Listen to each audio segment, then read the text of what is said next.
الحمدللہ رب العالمین الصلاۃ والسلام علی رسول الامین وآلہ واصحابہ اجمعین والعاقبۃ للمتقین۔ معزز خواتین و حضرات، السلام علیکم ورحمۃ اللہ وبرکاتہ۔ اعوذ باللہ من الشیطان الرجیم، بسم اللہ الرحمن الرحیم۔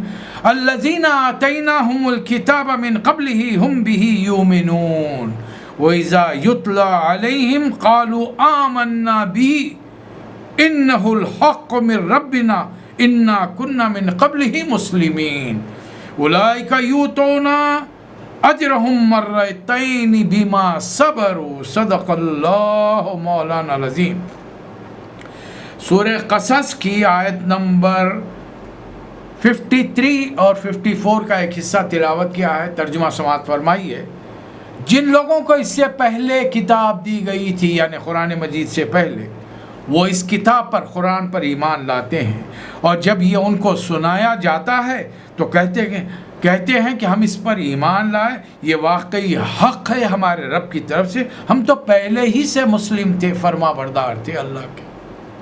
یہ وہ لوگ ہیں جنہیں ان کا اجر 2 بار دیا جائے گا، وہ ثابت قدمی کے بدلے، صبر کے بدلے جو انہوں نے دکھایا۔ سیرت نبی صلی اللہ علیہ وسلم کا سلسلہ چل رہا ہے۔ ہم مکہ مکرمہ میں 90 سال میں ہیں۔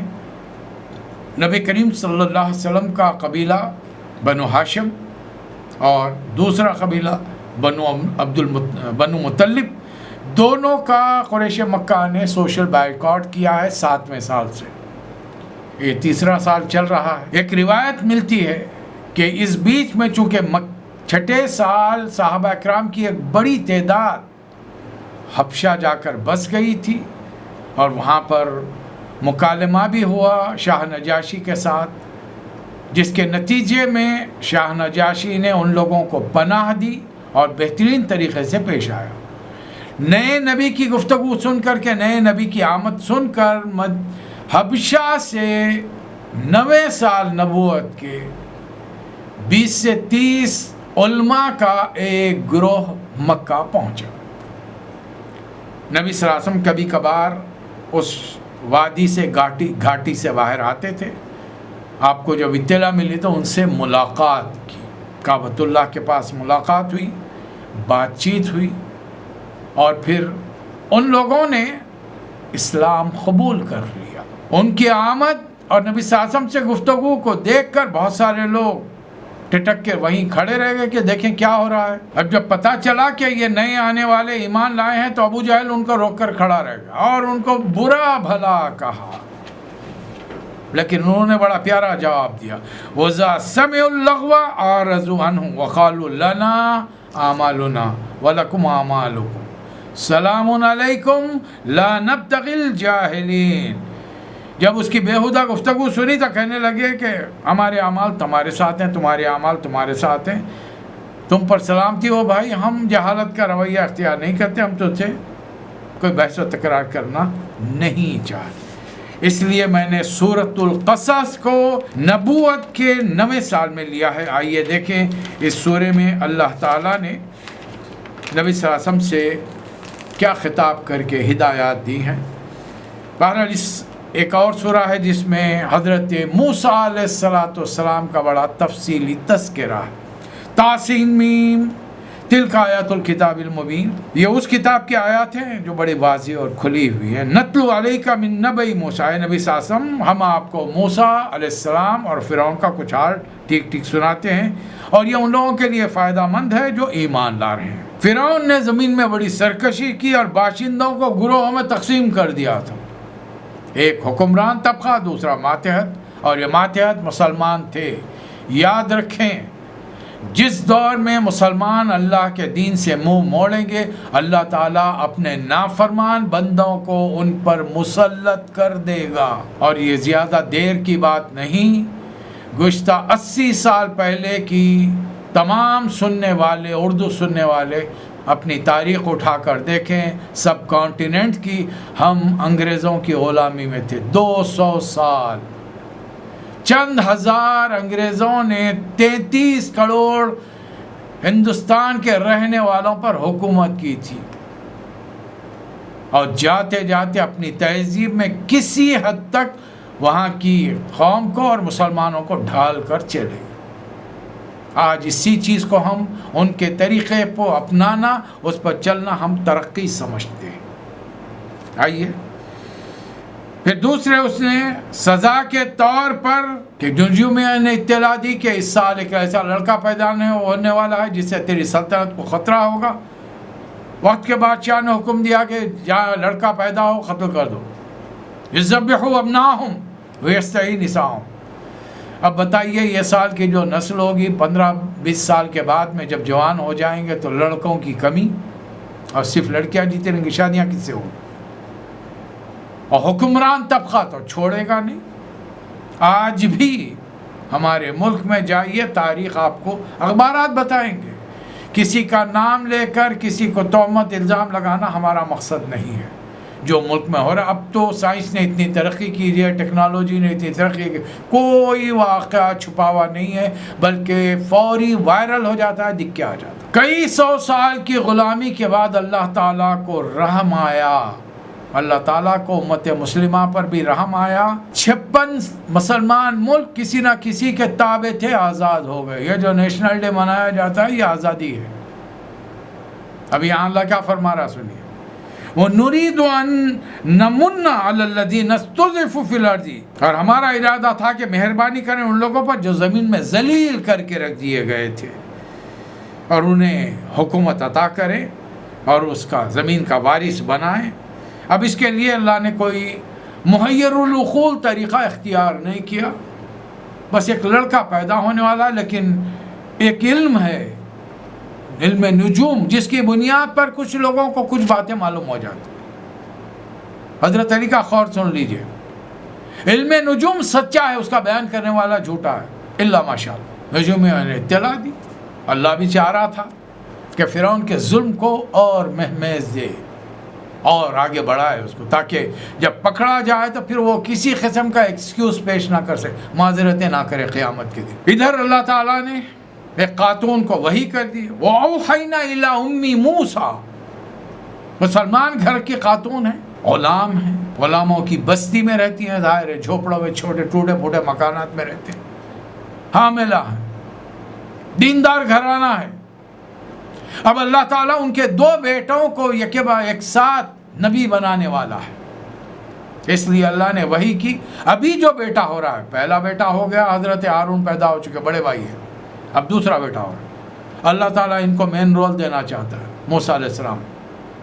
حضرت موسیٰ کی والدہ کو اللہ تعالیٰ تسلی دے رہا ہے کہ بچہ ہوگا، کوئی اطلاع دے نہ دے، بازو والے حسد کی بنیاد پہ اطلاع دے دیں، خطرہ دیکھو تو گھر کے بازو سے جو نہر بہ رہی ہے ٹوکرے میں ڈالنا، بہا دینا، لیکن ہم تم سے وعدہ کریں گے جلد تم کو ملائیں گے اور اس کو پیغمبر میں اس کو شامل کریں۔ بہرحال حضرت خطرہ دیکھ کر حضرت موسیٰ کی والدہ نے انہیں ٹوکرے میں ڈالا، بہا دیا، لیکن وہ بڑی بیٹی سے کہا کہ بھئی ذرا دیکھتے جاؤ کنارے کنارے، اور پہنچا دیا شاہی محل میں۔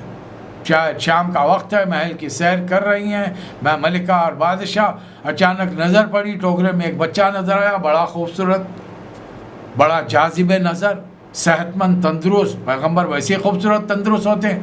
ملکہ نے لپٹ کے جھپٹ کے اٹھا لیا اور اپنے شوہر سے مطالبہ کیا، لا تقتلوہ، اس کو کم از کم اس کو ختم مت کرو، عسیٰ ان ینفعنا او نتخذہ ولدا، یا تو یہ ہمارے کام آ گا یا ہم اس کو بیٹا بنا لیں۔ اور انہیں اندازہ نہیں تھا یہی بیٹا ایک وقت گزرنے کے بعد فرعون اور اس کی سلطنت ظالم فوج کا خاتمہ کرنے والا۔ بہرحال محل پہنچتے ہی بچے کو بھوک لگی، بچے نے رونا شروع کر دیا۔ اللہ تعالیٰ نے تمام عورتوں کا دودھ پلانا حرام کر دیا تھا، وَحَرَّمْنَا عَلَيْهِ الْمَرَاضِعَ مِنْ قَبْلِ، اور جو بہن جو دیکھتی ہوئی جا رہی تھی وہ بھی محل میں پہنچ گئی، کہنے لگی کہ میں گھر کا پتہ بتاؤں، بڑے نیک لوگ ہیں، بچہ شاید ان سے دودھ پی لے۔ اب پھر ان کو کیا چاہیے، بچے کو خاموش بٹھانا تاکہ ملکہ خوش ہو جائے۔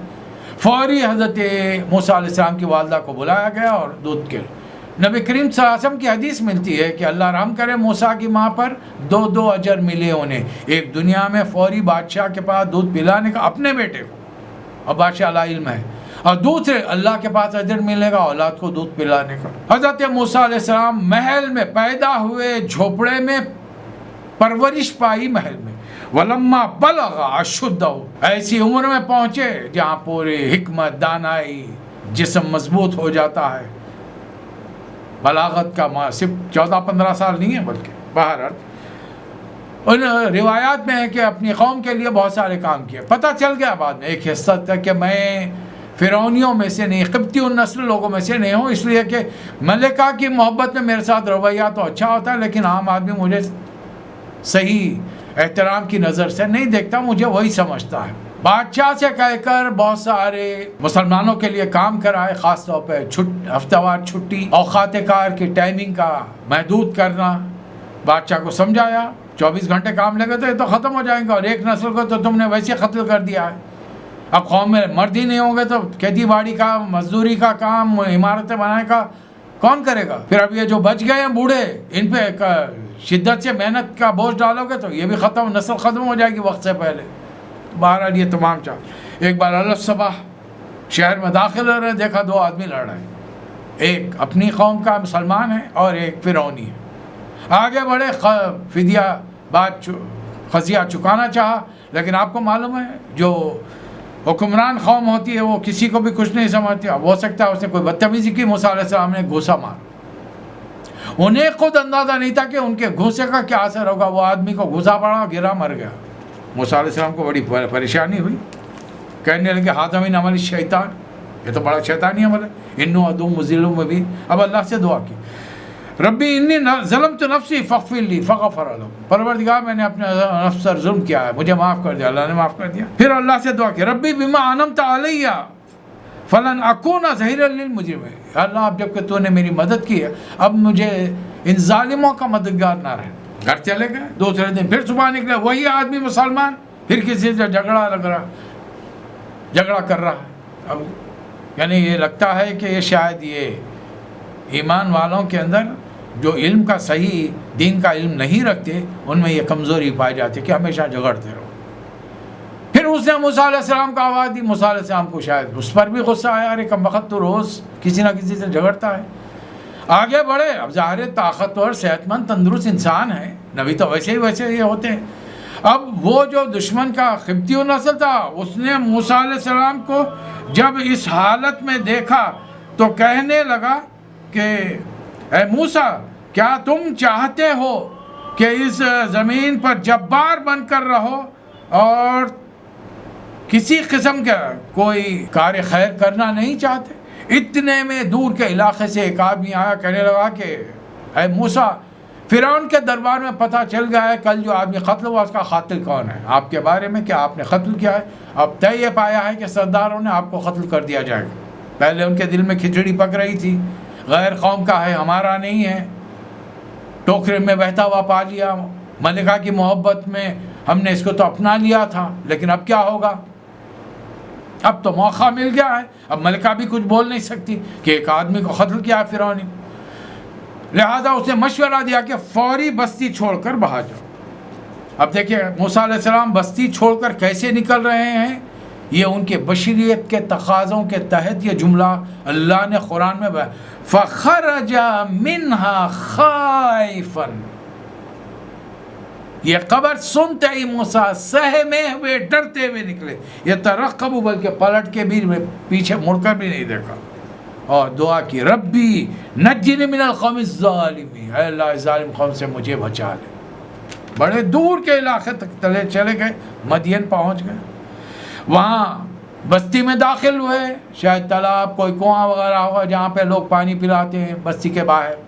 دیکھا تو بہت سارے مرد اپنے جانوروں کو پانی پلا رہے ہیں، اور 2 خواتین نوجوان لڑکیاں ہیں ایک درخت کے نیچے کھڑی ہیں۔ قریب گئے اور پوچھا وما خطبکما، کیا بات ہے آپ لوگ پانی پلانے کے بجائے کھڑی کیوں ہیں؟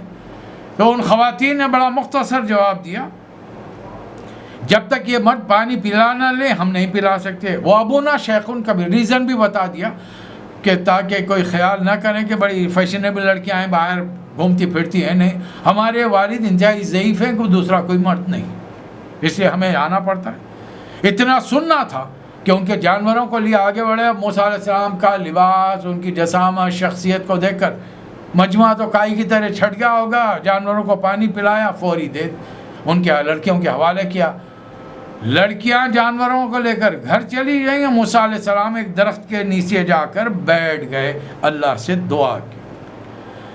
مصر چھوڑے تو نہ کوئی کپڑے ساتھ رکھے، نہ جیب میں پیسے تھے، نہ کوئی کھانے پینے کا بندوبست ہے۔ اب اللہ سے دعا کرے، ربی انی لما انزلت الی من خیر فقیر، اے اللہ تو جو کچھ بھی میرے لیے بھیج دے میں محتاج ہوں، میں ضرورت مند ہوں۔ آیت نمبر 24، جب کبھی اہل ایمان کو دشواریوں کا سامنا ہو، مشکلات کسی قسم کی ہوں، دکھ بیماری جو بھی ہو، یہ دعا کرتے رہنی چاہیے۔ وقت کے نبیوں کی دعا ہے، ربی انی لما انزلت الی من خیر فقیر، اپنے لیے عاجزی کے الفاظ، اور مانگنا ہو تو رب کائنات سے مانگے۔ دعا کر کے بیٹھے ہیں، دو میں سے ایک لڑکی بڑی نزاکت سے شرم و حیا کے ساتھ چلتی ہوئی آئی اور کہنے لگی، ابا جان بلا رہے ہیں، آپ جو جانوروں کو پانی کی پلایا ہے اس کا معاوضہ دیں گے۔ چند منٹ کے لیے ذرا سوچیے، آپ اور میں وہاں پر رہتے تو ہم کیا کرتے؟ ایک نوجوان خوبصورت لڑکی ہے، ہمارا تو اسٹائل کیا ہوتا آج کل کے مسلمان نوجوانوں کا، اٹ از مائی ڈیوٹی، یہ میری ڈیوٹی تھی، یہ میرا فرض تھا، کوئی بات نہیں آپ جائیے، بہت شکریہ، جزاک اللہ۔ ارے بھائی یہ تو سوچو، کہاں ہو، غیر علاقے میں ہو، رہنے کا ٹھکانہ نہیں ہے، کھانے کا سامان نہیں ہے، جیب میں پیسے نہیں ہیں، بدلنے کے لیے کپڑے نہیں ہیں، اور لکھنوی تہذیب میں ڈوبے نکل رہے ہیں۔ کیوں؟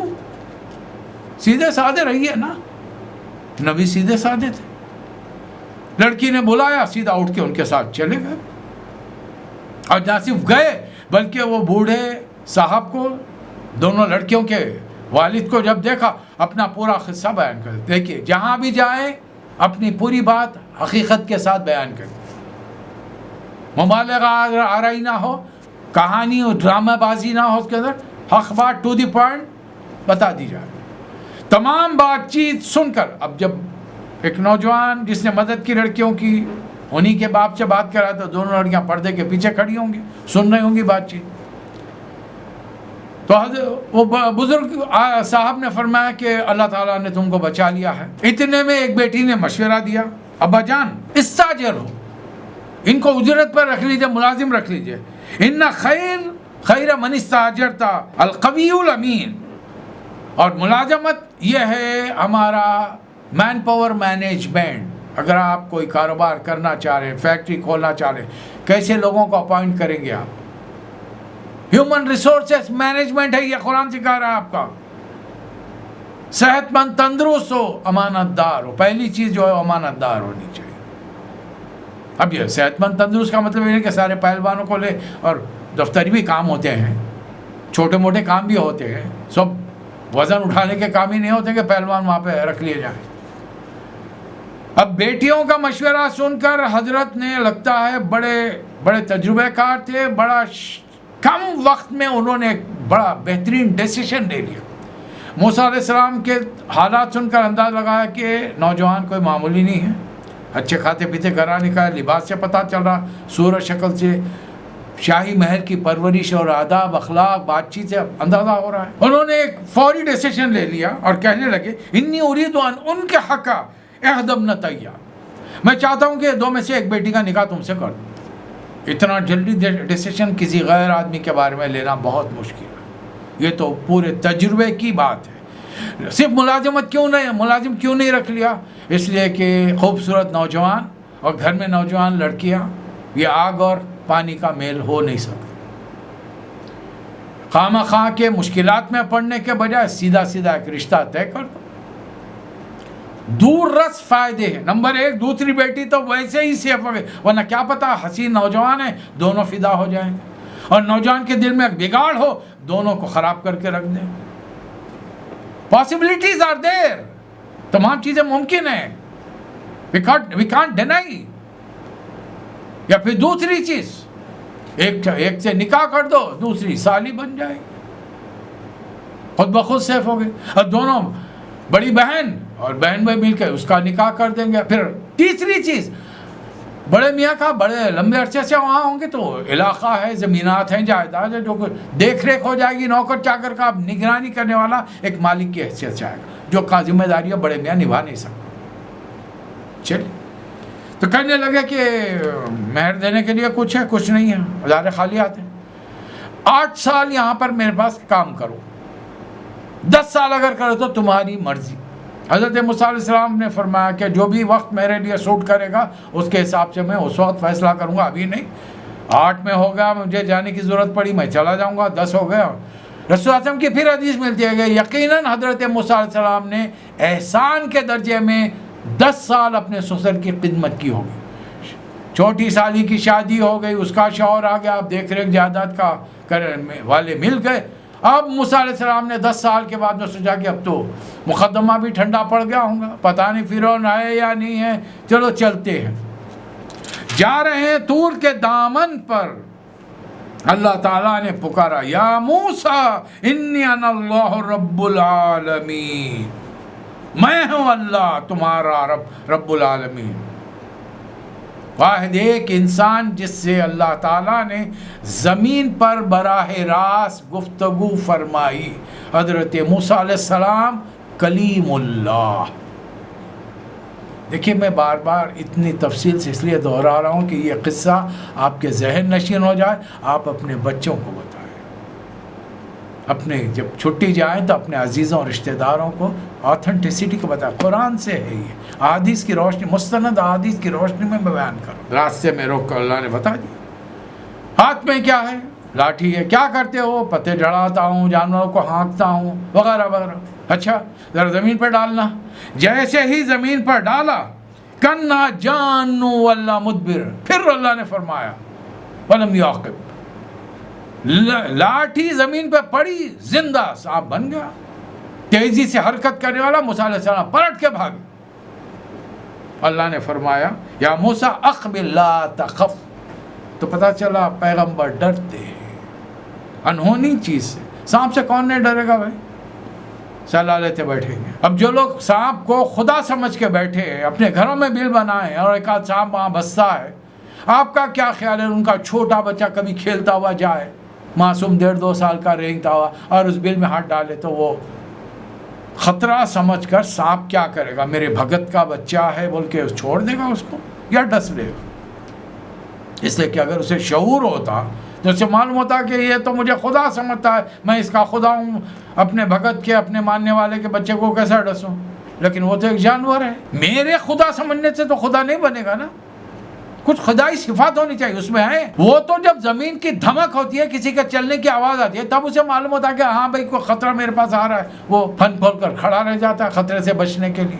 ورنہ اس کو تفسیر، اس کو آدمیوں کا پتہ ہے، یہ بھگت ہے، بھگت کا بیٹا ہے، یہ وہ پنڈت ہے، یہ فلاں ہے، یہ ہے، کچھ نہیں. باہر جیب میں ہاتھ ڈالو نکالو. یہ 2 معجزے، سورج کی طرح چمکے گا. فرعون کے پاس جاؤ، وہ اور اس کی قوم بہت باغی ہو گئی ہے. موسیٰ علیہ السلام نے کہا کہ میں دیہات سے آ رہا ہوں مالک، 10 سال رہا ہوں اور وہاں پہ رہتے رہتے میری زبان خراب ہو گئی اور ایک قتل مصر میں میرے سے ہو چکا ہے. میں جاؤں گا تو مجھے قتل کر دیں گے.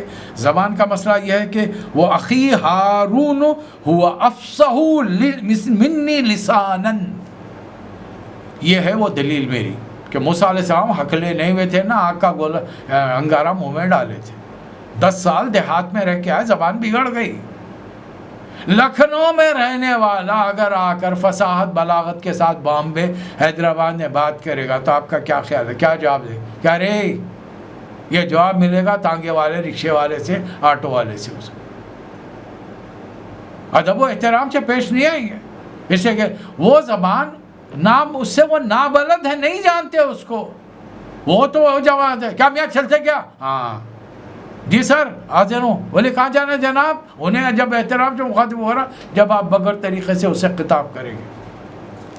بہرحال اللہ تعالیٰ نے فرمایا نہیں، ہم آپ کو، آپ کے بھائی کو آپ کا مددگار وزیر تو بنا دیتے ہیں، دونوں کو جانا پڑے گا اور کوئی آپ کو خطرہ نہیں ہے. تم دونوں انتما ومن اتبعکما غالبون، آپ اور آپ کے ماننے والے غالب، مسلمان غالب ہوں گے. اب موسیٰ علیہ السلام پہنچ گئے. یا تو 10 سال پہلے مصر سے ڈر کے بھاگے تھے، اب 10 سال کے بعد جب جا رہے ہیں تو وہی گلیاں، آپ کا کیا خیال ہے؟ بڑے طویل عرصے سے آپ اور میں گلف میں ہیں، 10 سال 5 سال کے بعد میں 15 سال کے بعد جب ہم جاتے ہیں تو گلیاں بدل گئی، سارے مکانات میں ایک آدھ مکان کا ریپیئر ہوگا، ایک ڈبل اسٹوری ہو گیا ہوگا، سارے لوگ مر گئے، سارے لوگوں کا پروفیشن، وہ جو دکان تھی دکاندار ذرا جوان تھا، بوڑھا ہو گیا ہوگا، بوڑھا دکاندار تھا انتقال ہوگا، بیٹا جوان بیٹھا ہوگا، وہی ہوٹلیں ہیں، وہی صفائی کرنے والے ہیں، محلہ وہی، زیادہ تبدیلی نہیں آتی۔ لیکن خوف نے جب مصر سے نکلے تھے خدا شناسی نہیں تھی، اب مصر میں داخل ہو رہے ہیں، اللہ کی معرفت مل گئی، اب سیدھا اندر جا رہے ہیں، کسی سے ڈر خوف نہیں، پہنچ گئے۔ جب پہنچے فرعون کے دربار میں، اور پھر بات چیت شروع ہو گئی۔ اب فرعون کا آ گیا غصہ، ما علمت لکم من الہ غیری، میں اپنے علاوہ مصر میں سب سے بڑا کسی کو نہیں سمجھتا، سب سے بڑا اللہ کے، وہ خود چاند سورج کی پوجا کرتا ہے، وہ خود پوجا کرتا ہے، کسی کو بڑا سمجھتا ہے، لیکن زمین پر اپنے آپ کو بڑا سمجھتا ہے۔ اور کہنے لگا مذاق اڑانے کے لیے، ذرا اونچی بلڈنگ تو بنا، میں اوپر چڑھ کر دیکھوں آخر یہ موسیٰ کا خدا رہتا کہاں پر ہے۔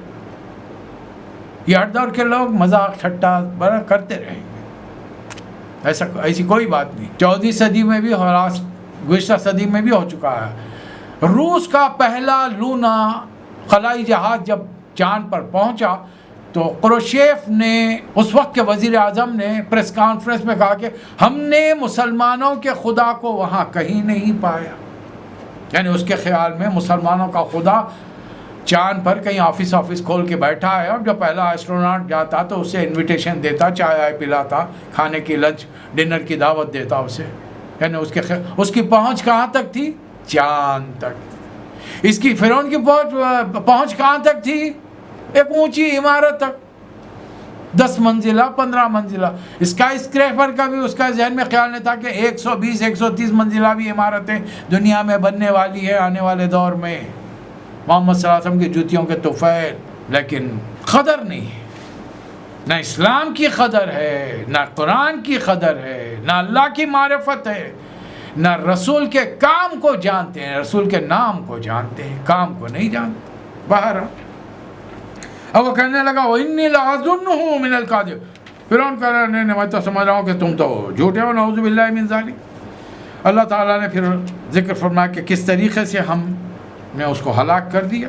پھر وہ آیتیں بعد میں آ رہی ہیں کہ ایک گروپ آیا 20-30 علماء کا، نبی صلی اللہ علیہ وسلم سے ملاقات ہوئی، بات چیت ہوئی، ایمان لائے، قرآن سن کر رو پڑے۔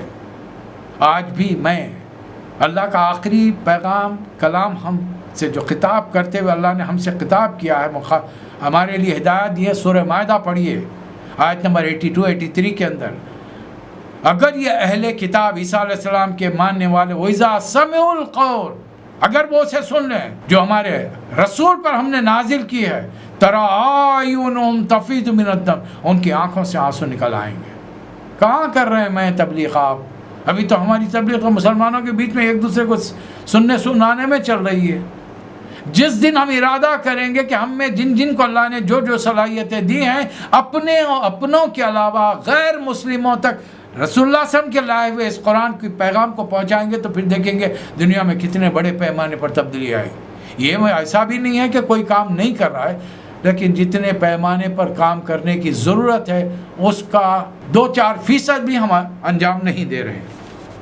بہرحال انہوں نے تو صاف جواب دیا، لنا اعمالنا ولکم اعمالکم سلام علیکم لا نبتغی الجاہلین۔ ہمارا کام بھی اتنا ہی ہے، ہمارا کام پیغام پہلے سمجھا دی، کسی سے بات کرنے سے پہلے بتا دیجیے بھائی میں تیرا بے خواہ ہوں، ہمدرد ہوں، دوست ہوں، میں ایک بات پیش کرنا چاہ رہا ہوں میرے عقیدے کی، سن لو، صرف سن لو، اس پر غور کرو، چاہو قبول کرو، چاہو تو نہیں۔ اسلام طاقت کے بل پر کبھی بھی کسی پر مسلط نہیں کیا جا سکتا۔ ایک اور آیت، آنے والی آیت اللہ تعالیٰ نے ایڈوانس میں بتائی، یوں ایڈوانس تو نہیں تھی، بعد میں لگتا ہے کہ جب حضرت ابو طالب کا آخری وقت آیا تو نبی صلی اللہ علیہ وسلم کی بڑی تمنا تھی کہ وہ ایمان لائے۔ اللہ تعالیٰ نے ایک بات بتا دی نبی صلی اللہ علیہ وسلم کو، اِنَّكَ لَا تَهْدِي مَنْ أَحْبَبْتَ، اے نبی صلی اللہ علیہ وسلم آپ جس کو سے محبت کرتے ہیں ضروری نہیں ہے کہ اسے ہدایت مل جائے، ولیکن اللہ یہدی من یشاء، البتہ اللہ جس کو چاہے گا ہدایت دے گا، وہو عالم بالمہتدین، وہ جانتا ہے۔ اب اللہ نے تقدیر جس کی لکھ کے رکھی ہے اس میں میں کچھ نہیں کر سکتا، آپ کچھ نہیں کر سکتے۔ ابراہیم علیہ السلام کا باپ کہاں جائے گا؟ نوح علیہ السلام کی بیوی بیٹا کہاں جائے گا؟ لوط علیہ السلام کی بیوی کہاں جائے گی؟ باوجود یہ کہ فرعون کی بیوی ہے حضرت آسیہ کہاں جائیں گے؟ جنت۔ بقایا وہ نبیوں سے تعلق رکھنے والے جہنم میں جائیں گے۔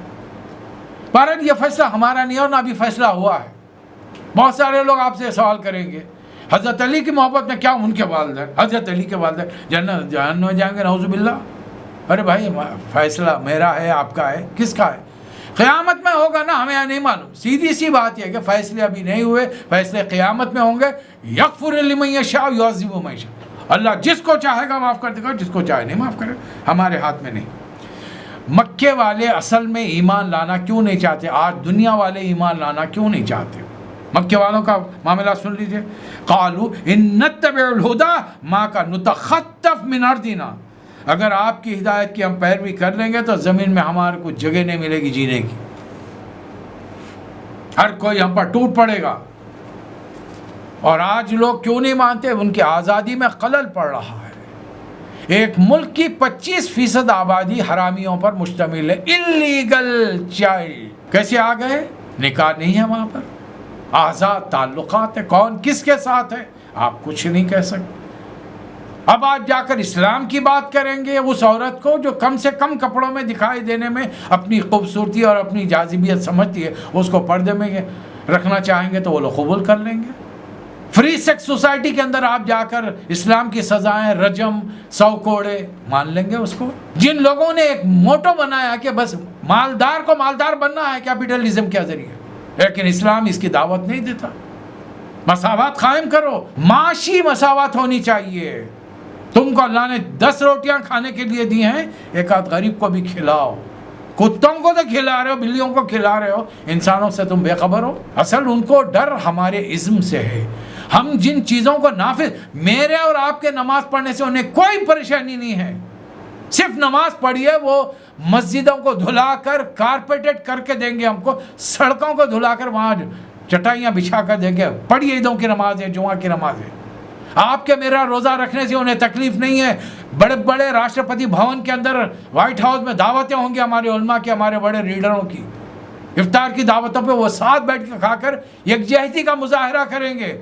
لیکن کبھی آپ حج پہ جانا چاہیں، نو ایشوز، اتنی آپ کو سبسڈی دیں گے کہ ہندوستان کا ہر غریب مسلمان حج کر سکے گا۔ لیکن صرف اتنا کہیے ہم زکوٰۃ کا نظام قائم، زکوٰۃ دینا چاہتے ہیں ان کو کوئی پرابلم نہیں، بانٹیے اکیلے کر بانٹیے، سسٹم قائم نہیں ہونا چاہیے۔ جس دن تم نے زکوٰۃ کا نظام قائم کیا اس دن سود کا نظام اپنی موت مر جائے گا۔ جس دن برائی کرنے والے کو تم نے رجم کی سزا دی، کوڑے مارے، اس دن سے برائی ختم ہو جائے گی۔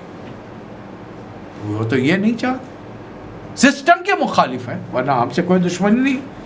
تو اللہ فرما رہا ہے یار اس سے پہلے کتنی بڑی بڑی بستیاں اور طاقتور کھانے پینے والے لوگ تھے، معیشت پر، اپنی اکانومی پر اتراتے تھے، آج کہاں ہیں وہ بستیاں؟ ویران پڑی ہیں۔ پھر اللہ تعالیٰ وہی بات فرما رہا ہے یہ جو کچھ ہم نے دنیا میں دیا ہے یہ تھوڑا سا ہے، وما عند اللہ خیر، جو کچھ اللہ کے پاس۔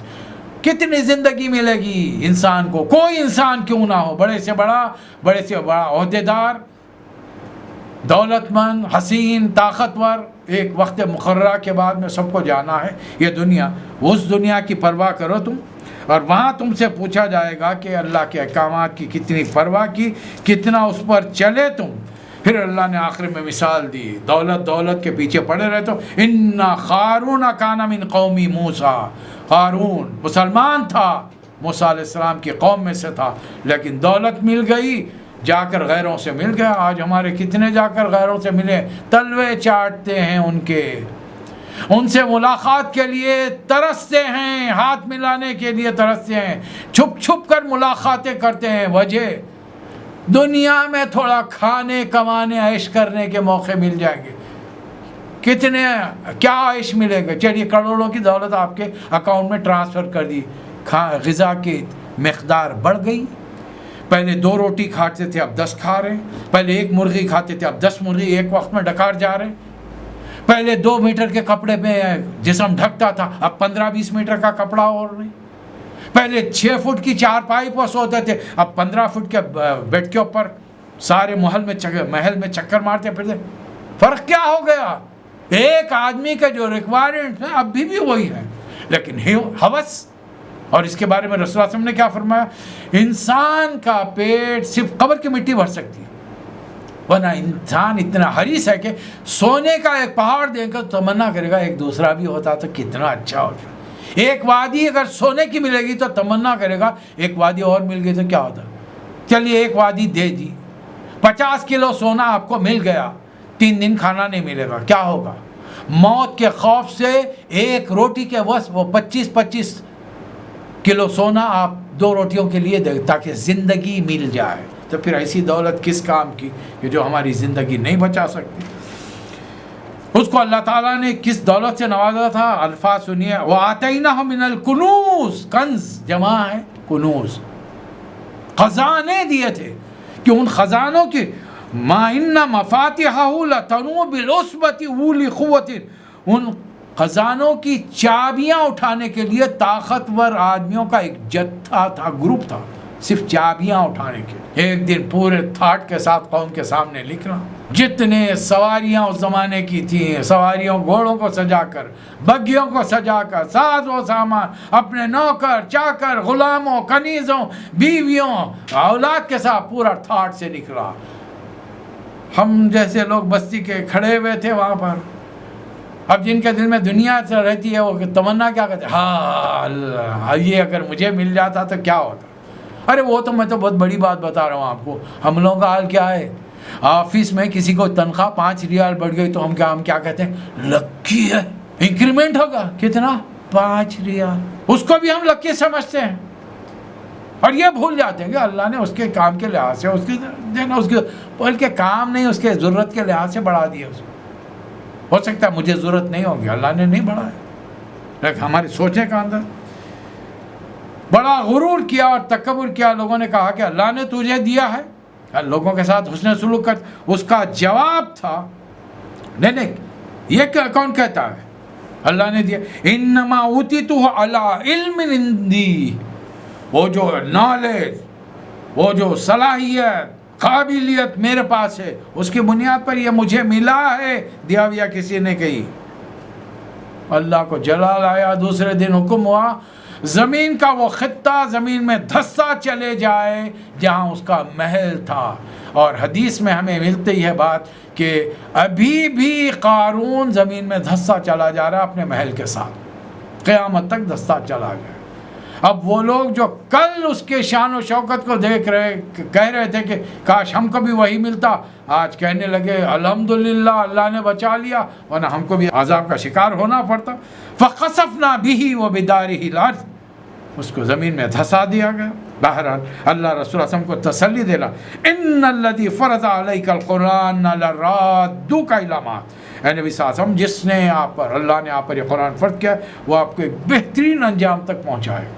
اسی لیے رسول اللہ صلی اللہ علیہ وسلم نے ہم سے امتیوں سے خطاب کر کے فرمایا، ان اللہ یرفع بہذہ الکتاب اقواما ویضع بہ الآخرین، اللہ اس کتاب کو تھام لو گے دنیا کا امام بنائے گا، چھوڑ دو گے ذلیل کر کے رکھ دے گا۔ تو اے نبی صلی اللہ علیہ وسلم کیا کیجئے آپ؟ وَدُعُ إِلَىٰ رَبِّكَ، اپنے رب کی طرف دعوت دیجئے۔ یہ ہے دعوت کا کام جو مجھے اور آپ کو کرنا ہے۔ وَلَا تَكُونَنَّ مِنَ الْمُشْرِكِينَ، شرک مت کیجئے، اور زندگی میں امتیوں کو تعلیم دیجئے۔ وَلَا تَدْعُ مَعَ اللَّهِ إِلَٰهًا آخَرَ، صرف اللہ کو پکارے، اللہ کے علاوہ کسی کو نہیں۔ اس لیے رسول اللہ صلی اللہ علیہ وسلم نے کیا فرمایا حدیث میں؟ تمہارے جوتی کے تسمے بھی ٹوٹ جائیں وہ بھی اللہ سے مانگو۔ کون ہے وہ؟ لا الہ الا ہو، اس کے علاوہ کوئی معبود نہیں۔ کل شیء ہالک الا وجہ، کائنات کی ہر چیز کو فنا ہے، ہلاکت ہے، موت ہے، سوائے اللہ کی ذات۔ لہ الحکم، حکم اسی کا، وَإِلَيْهِ تُرْجَعُونَ، اور پوری کائنات پلٹ کر اسی کی طرف جائے گی۔ آج اس سورے پر ہم آج کے پروگرام کا اختتام کرتے ہیں۔ شعب ابی طالب کی گھاٹی سے مقاطعہ، سوشل بائک آؤٹ کیسے ختم ہوا، اور نبی صلی اللہ علیہ وسلم کو پھر کیا کیا اور اللہ تعالیٰ نے امتحانوں سے گزارا، اس پر گفتگو اگلے پروگرام میں ہوگی۔ اللہ تعالیٰ مجھے اور آپ کو توفیق عطا فرمائے۔ وآخر الدعوانا ان الحمد للہ رب العالمین۔